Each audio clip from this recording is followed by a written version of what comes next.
Hi everyone, I'm Shelly from There's No Place Like Home at redheadmom8.wordpress.com. Choosing a curriculum for your homeschool can be a really exciting and fun time, but I'm going to admit that for newer homeschoolers or for people who are just moving into a relaxed homeschool, it can be a little bit more difficult to figure out how exactly to pull a relaxed homeschool curriculum together. You know, because if you are doing school at home, the traditional homeschooling with textbooks, you already have that plan. You just use a textbook for everything and find the right one. If you're unschooling, you really don't have to worry about buying curriculum. Relaxed homeschooling is one of those things that tends to be in the middle of that, so a lot of people look at it like, okay, where do I start? So today that's actually what I'm going to share with you. I'm going to share you a very basic plan on gathering a relaxed homeschool curriculum.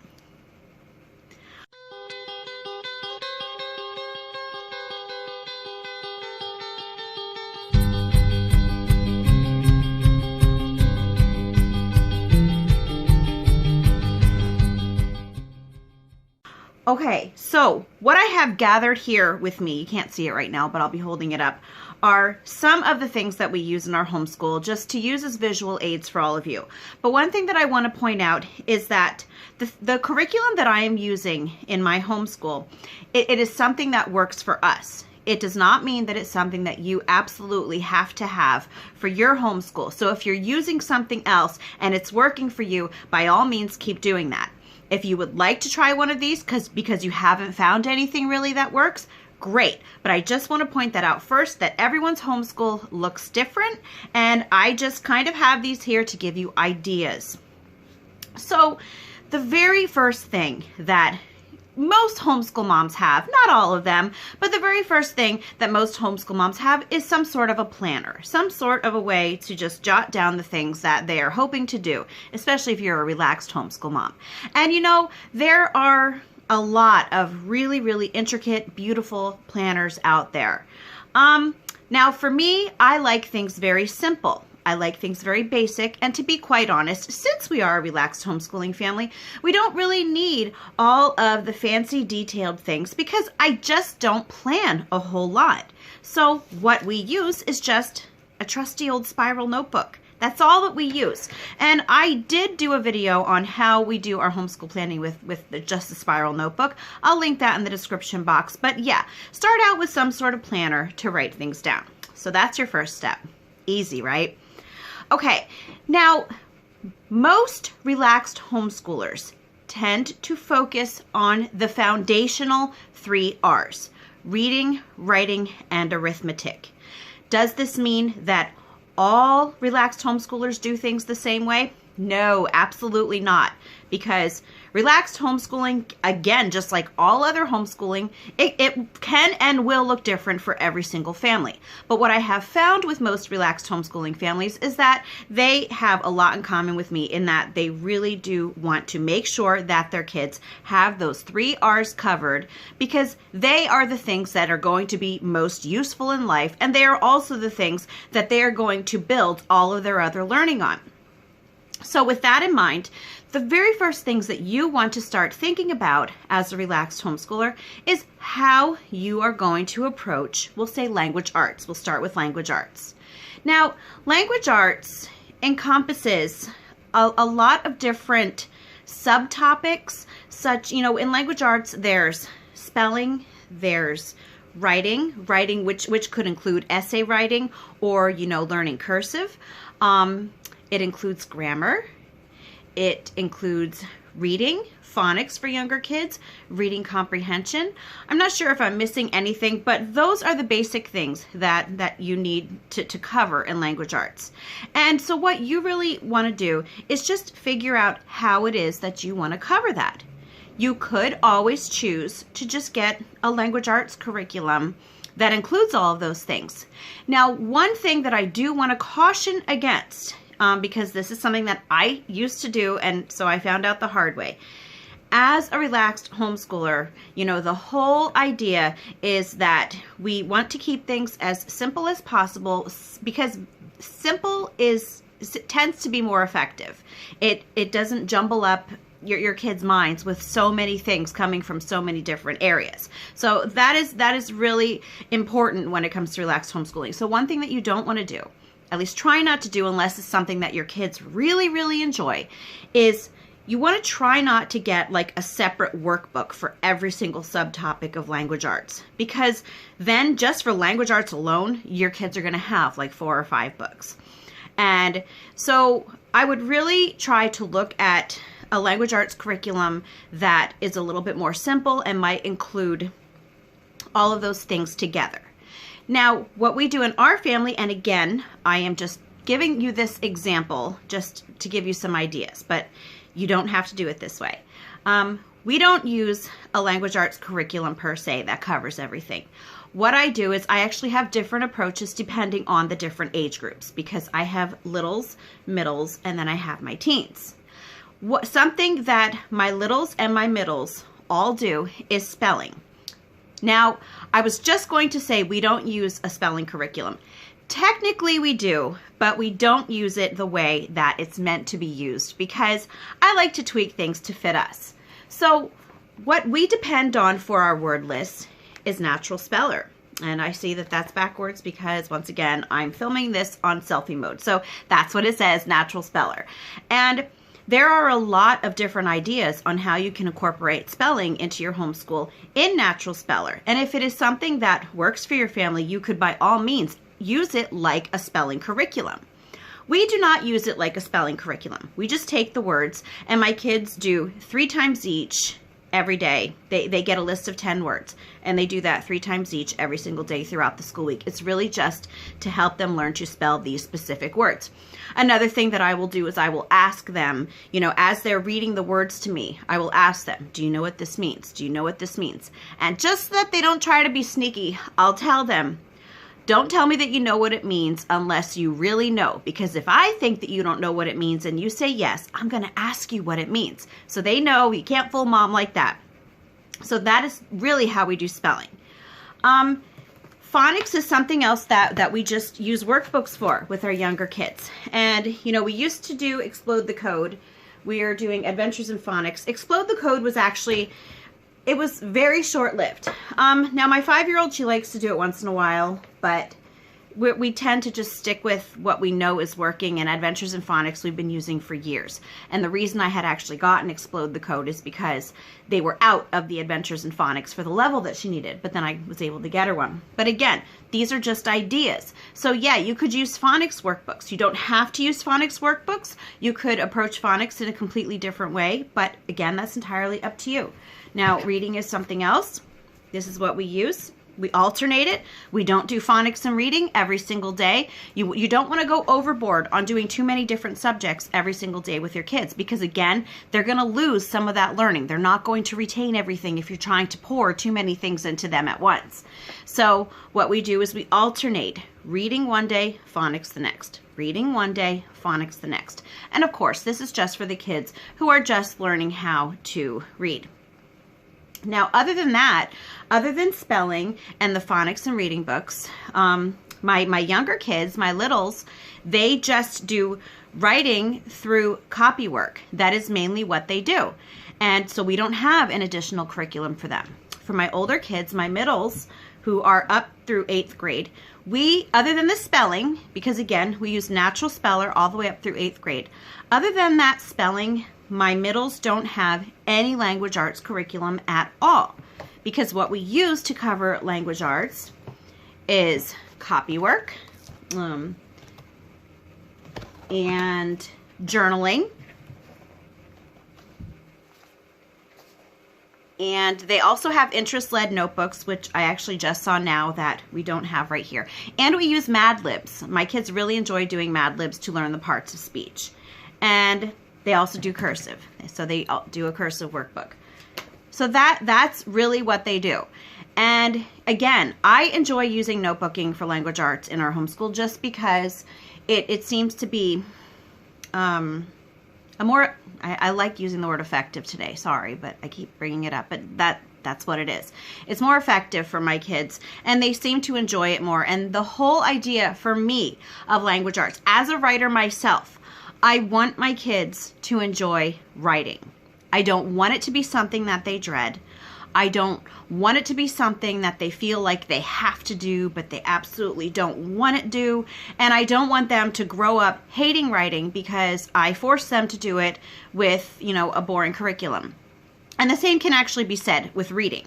That's why we don't use like a reading curriculum. My kids just read, and then they narrate to me what they read about, or sometimes they'll write about it in their journal, and for us, again, this is something that we learned from experience, that for our family, reading curriculums were a bit boring because the reading selections that they had. Now, mind you, we were using workbooks that just had reading selections and then questions afterwards. And those reading selections in they were reading comprehension workbooks. They were boring. Like, even as an adult, I did not want to read those passages. And so for a child to read these extremely boring passages and then to be expected to sit there and answer, like 15, 20 questions about a passage that even an adult doesn't want to pay any attention to. No, it's like pulling teeth, honestly. It's just not, it wasn't good. So that's why we do things that way. Now, when we move into high school, that is when I start to focus more on the writing mechanics. That is when I will pull in daily grams, or right here we also have the Life of Fred language arts series.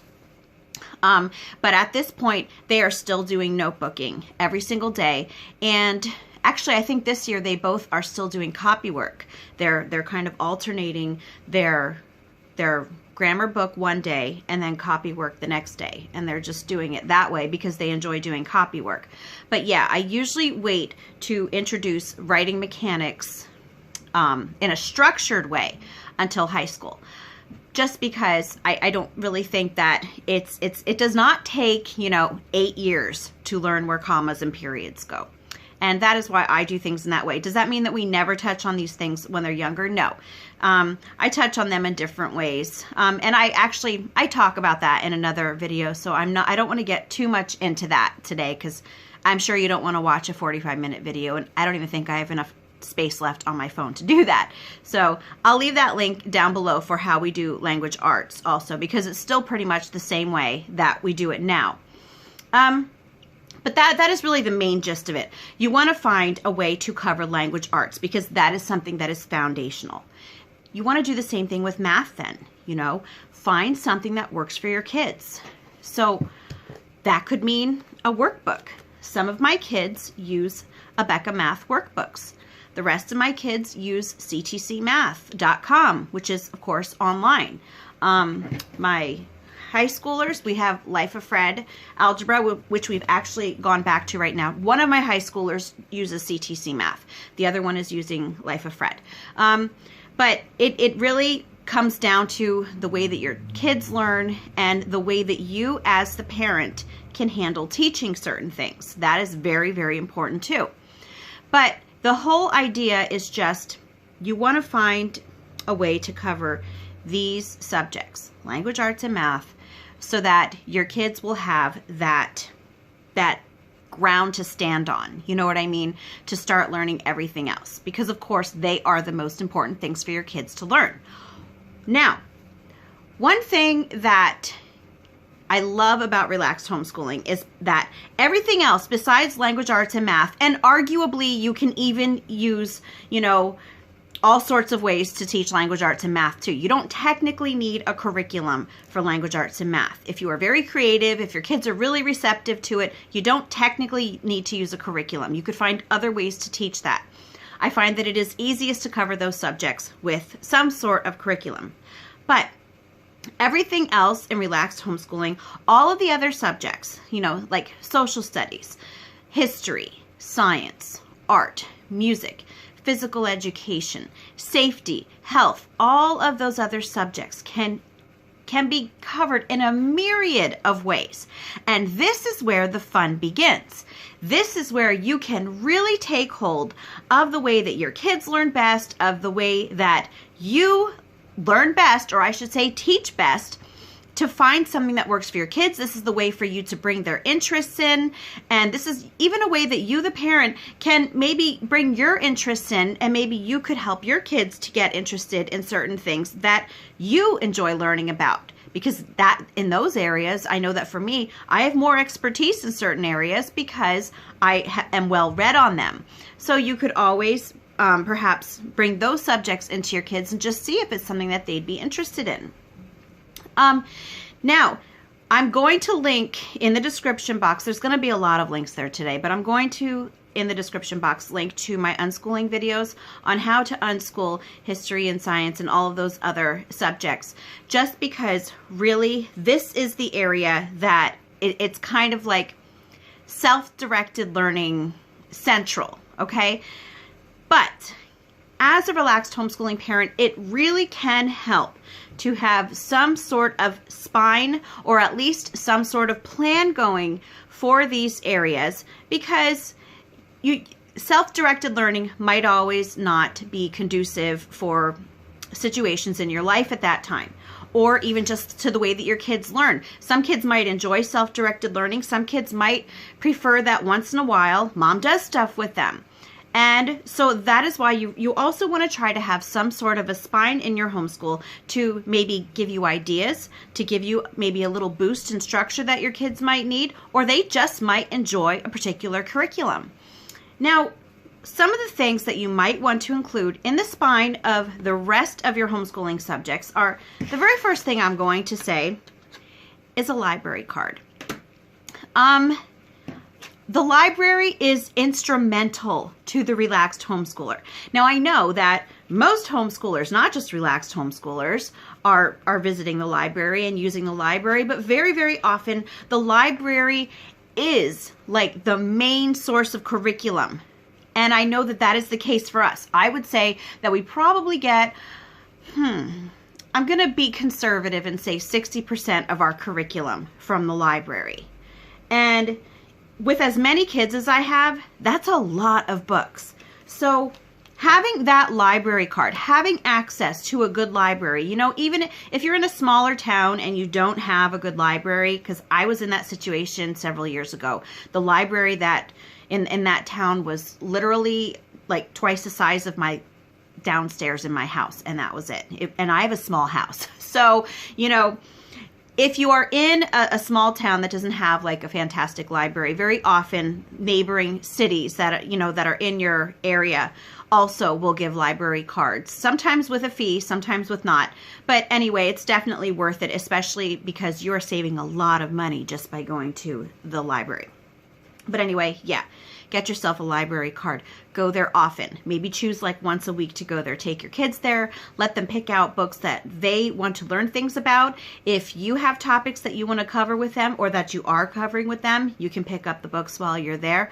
But really, the library is absolutely indispensable in a relaxed homeschool because there are so many things that the library offers. So, library card. Now, along with the library card, another thing that you might want to keep in your house to give your kids incentive to learn, or to just keep them busy, to keep them motivated, is to have your house filled, if you have artsy kids, crafty kids, art supplies. You know, I have like paint falling out of here, but I've always got art supplies like out the wazoo all over my house. And you know, it doesn't have to be like an expensive thing. My kids have very often, they use our recyclables for art. So we call it upcycling. So they're constantly making things out of our recyclables. So it's not like you have to go out and spend a fortune on art supplies. Just keep enough things around your house that your kids know that they can use anytime that they want, if they clean up after themselves. And it's going to help them to just not want to just sit around. And I know a lot of times I hear from parents that, you know, my kids they just want to sit and watch TV all the time. They just want to sit and play games all the time. And, you know, you have to decide as the parent. I know I'm going off on a tangent here, which I do that a lot, don't I? But anyway, you as the parent, you need to decide how to handle that yourself. I know that in our house, my kids are only allowed to go on their phones to play games and all of those other things on Fridays after we are finished with all of our schooling stuff. Saturdays, and Sundays after church. They are not allowed on their phones Monday through Thursday. That's the rule. As for TV, very often I won't let my kids watch the TV until I'd say around 4 in the afternoon or later. Sometimes depending on the day, like if it's too cold to go outside or if someone's sick, you know, depending on the situation.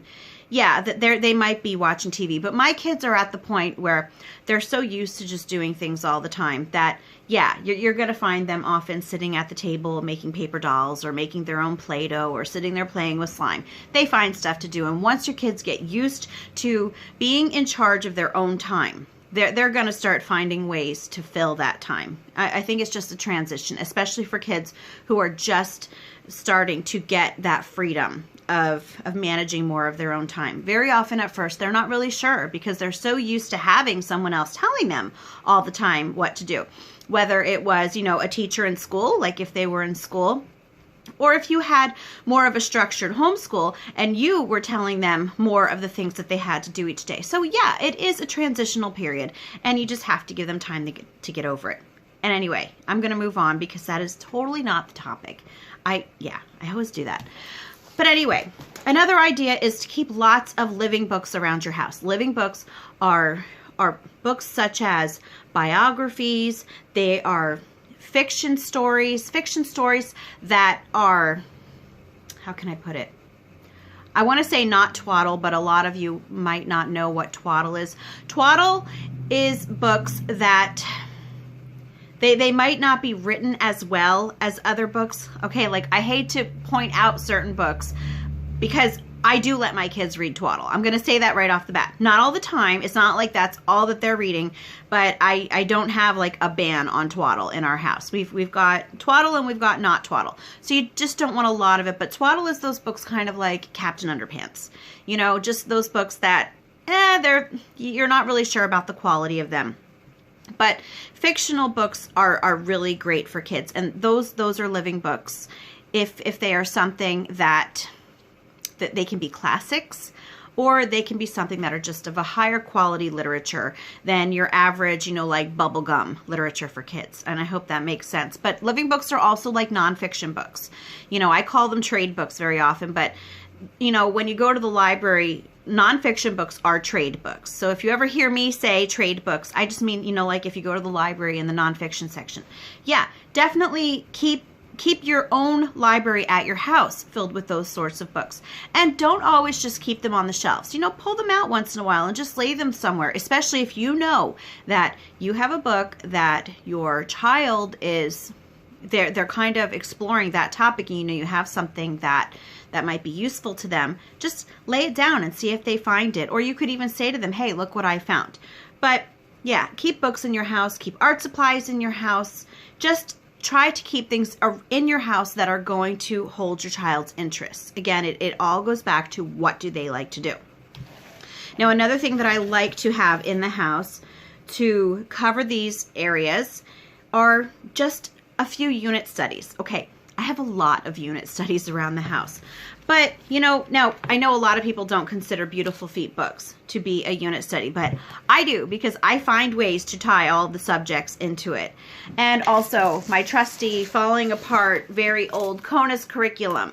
Look at this. Those are all unit studies. Yeah, and I've got more unit studies besides this. You know, I write unit studies. I have this. I have Beautiful Feet books. I have the Case of Adventure unit studies. I've always got unit studies laying around my house, and unit studies are cross-curricular. They cover all of the subject areas. So if you are ever at the point in your homeschool, if you don't typically do unit studies, having some on hand is always helpful for those times when you're just not sure what to do. Things don't seem to be moving along. You need something to motivate both yourself and your kids. Unit studies are an awesome thing to have in your relaxed homeschool, whether you're going to use them every day or whether you're going to just set them aside as a just in case. It's really helpful to have them.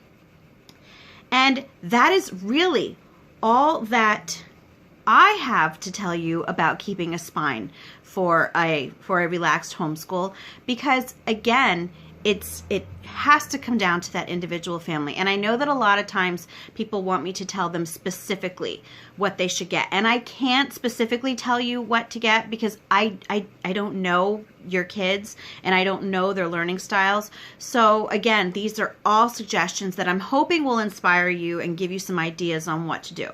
So just a quick recap. Cover language arts and math in some way. Get something solid in place for those two subject areas because those are the foundational areas.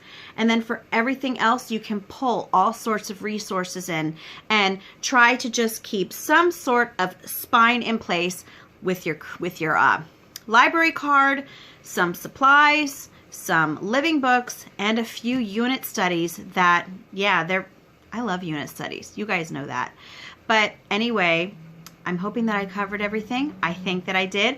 And that's all that I have for you today. If you like this video, give it a thumbs up. If you haven't subscribed yet and would like to hear more of what I have to say, I would love if you would do that. If you have any questions or comments, you can leave one down below. And if you like my work, you can check out my Patreon page and see what rewards I have for my patrons there. And I hope you have a great day.